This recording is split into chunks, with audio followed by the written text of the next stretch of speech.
Fabrice, thanks for talking to us today. What do you see as the current key challenges facing procurement practitioners, and how does Sievo help them overcome these challenges and drive value? There are essentially three challenges that CPOs and procurement executives are facing right now. The first one is related to uncertainty. The second is mostly related to the overall capabilities issue. And the third one is about impact. When we're talking about uncertainty, I think it's important to put things into the context of current markets and the high volatility we're seeing in the markets.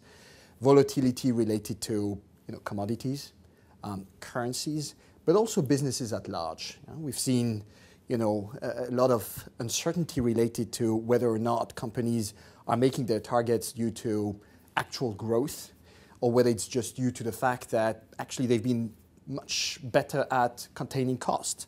So really the overall uncertainty that exists in the markets ever since we're coming out from the crisis is one of the key topics that CPOs have to address.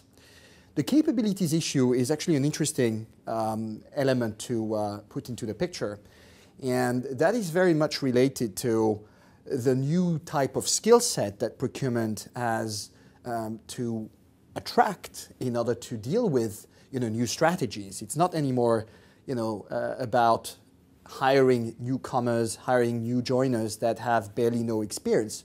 We're talking about hiring people that have the capabilities to actually deal with the first challenge, for instance, that I have addressed related to uncertainty.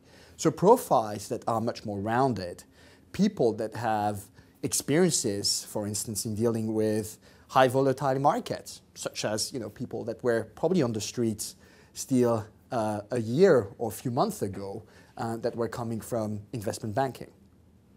When it comes to the third challenge, the impact challenge, I believe that this is probably something that has been there for a while, but let's say that it's been changing, right? This challenge has changed in tone. It's not anymore about price savings. It's not even anymore about cost savings, but it's about having an impact on the cash cycle for the company.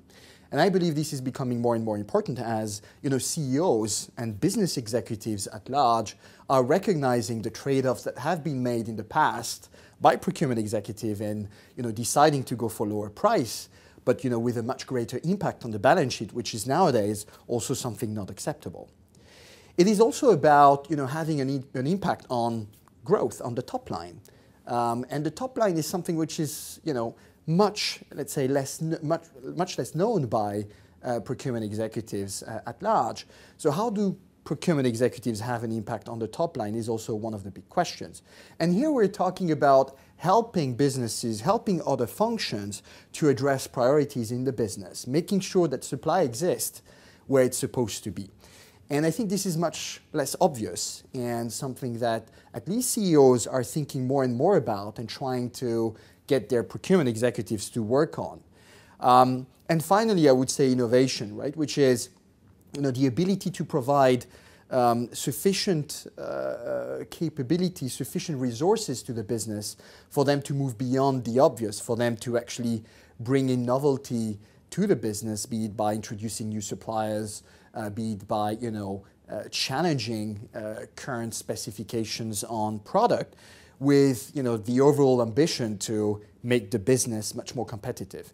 And I think this is really what we would call value, right? And basically how procurement executives would really bring new contribution to the business.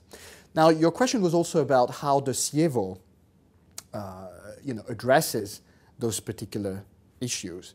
I think in the first one related to uncertainty, we've been since the very beginning, focused on helping our client not only to look in the past, right, but it was very much leveraging insights from the past to actually create foresights for the business. And this is about helping our clients to plan ahead, to budget and forecast, but also to simulate what could be the impact of a number of scenarios related to currencies, related to market fluctuation, related to change in business, and understand what's the actual financial impact to the actual company.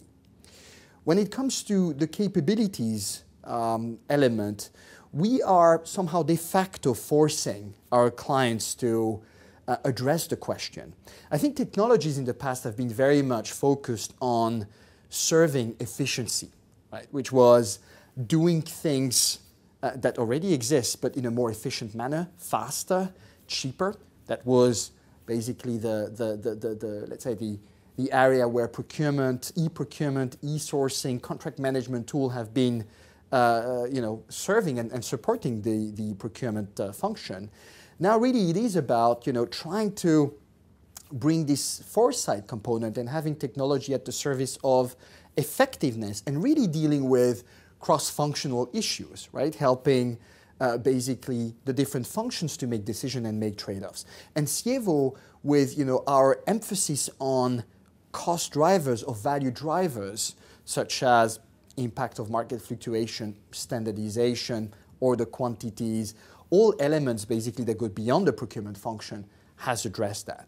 And finally, on the impact, we are helping our clients to reconcile, first and foremost, finance and procurement by helping companies to identify what have been the sources of development of their spend, isolating external from internal factors, and the contribution of procurement itself through price and other type of levers, but also others such as the market fluctuation impact or the currency impact that literally have to be recognized and identified as companies want to understand the actual cash impact of the procurement executives.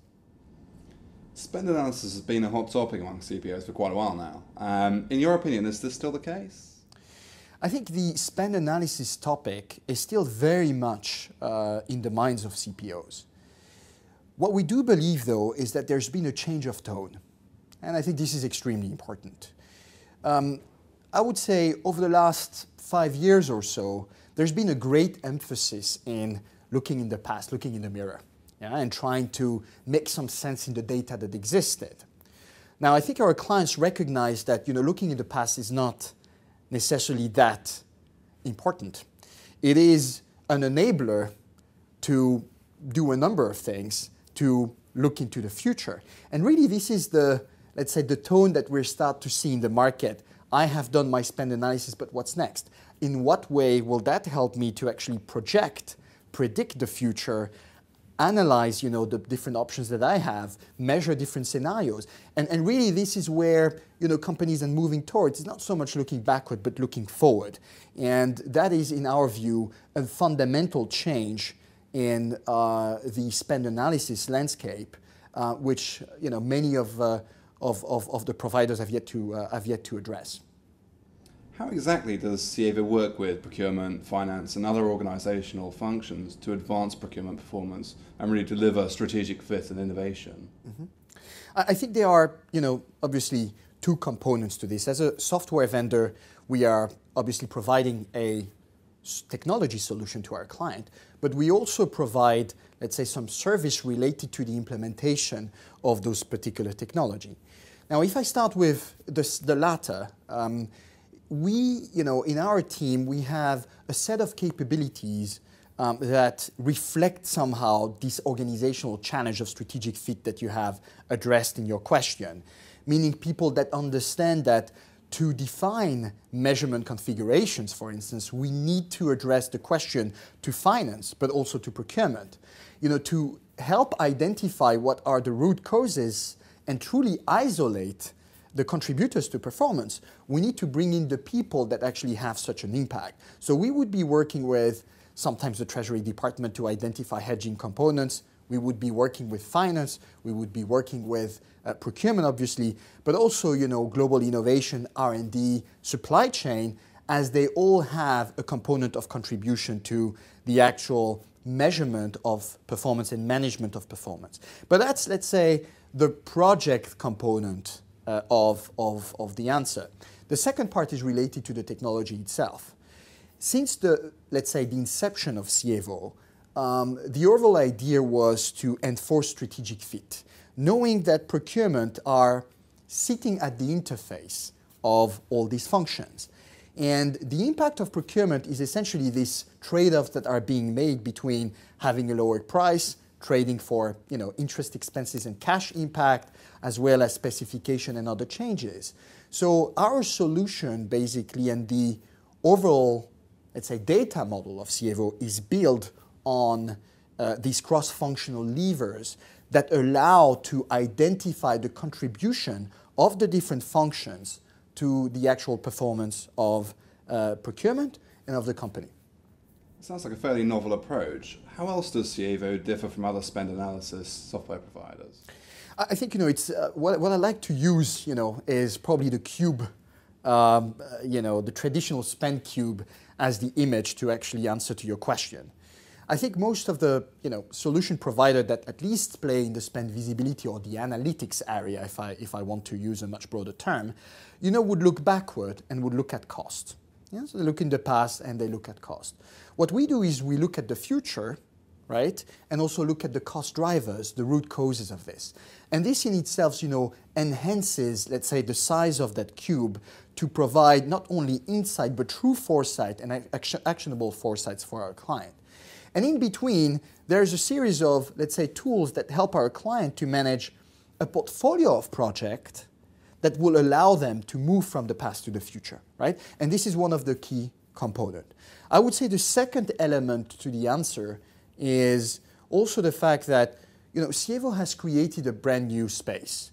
That space in itself is a space that goes beyond technology at the service of effectiveness, as I said it earlier, but it's truly technology at the service of effectiveness, and rather than efficiency, I wanted to say. And it's a new space called Procurement Performance Management that really is forward-looking, that is about predicting the future, that is about really providing insights and identify levers that contribute to the overall performance of the company. In these uncertain economic times and with inflation, for example, affecting the cost of raw materials, which commodities and service pricing models can really deliver value to corporates? I think there are a number of strategies out there that companies can apply. Some of them would work better than others depending on the stage of maturity of the companies and also the type of commodities they're dealing with. But by and large, there are three of them, right? The first one is what I would call the hedging strategy. It's a strategy that has been employed obviously in the past, primarily in the currency markets, but it's also a strategy that is now spreading in a number of commodity areas through London metal exchanges and a number of other exchanges that provide, let's say, financial instruments to hedge against those. The second strategy is what we call the pricing structure or the price structured strategy that allows clients to look differently at what they buy.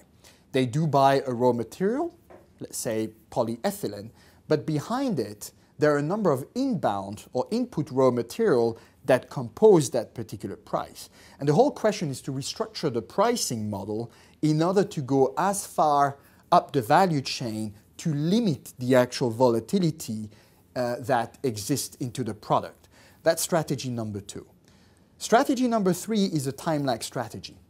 It is fairly straightforward, but it is about anticipating the price forward, or to be more precise, it's getting the price, let's say, accused in your P&L as late as possible so that executives have the time to somehow anticipate what would be the price impact on, let's say, their overall EBIT margin and communicate accordingly to the markets. We're very pleased to have you as a content partner for the forthcoming ProcureCon 2011 conference in November. How do you think industry events like ProcureCon help raise the bar among procurement practitioners? I mean, we see ProcureCon as an event that has the capacity to bring together people from one function, procurement in our case, but also a number of other functions that are actually our clients, to the procurement function itself.